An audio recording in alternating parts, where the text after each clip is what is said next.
So, mayong hapon no. Mayong hapon no mga kaupaw, karon di ata sa area no. Pakita ko ninyo ang king project. Mo ni bismin. Atong bismin no na floringan na ni. Yeah. Kanang dato, kanang kuana kilira to hagdan to dito. Pikas hagdan po. Yung musaka ta sa second floor. First floor no, kalibil sa karsada no mga kaupaw. Mo ni atong mga atong sistema diri sa atong project. No, mati ni mga kaupaw no. Purma na tanan. Mga semana no ato ning mabuhusan na to ning slab na to.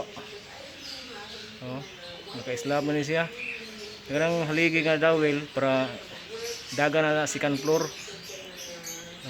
Dako po itong project rin no mga kaupaw. Medyo gubot pa kayo mga kaupaw no kay daghang kita mga tubo tanan atong gigamit pagkakaron.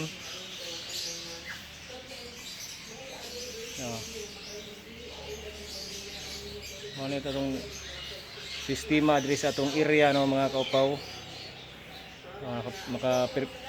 Naka-preparar na tao PVC daan basta CR na siya atong banyo kana mo na siya mag-PVC ha, preparar na siya banyo para hindi tayo maglisod na mo ning area no kana.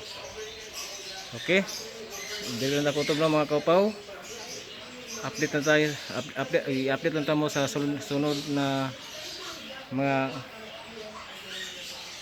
kalihukan no sa atong area, sa atong project nga atong gisugdan o tukod.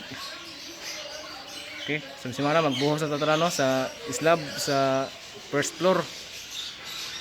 First floor ni siya no mga kaupaw kana. First floor na siya. Nya dawel para haligi katro.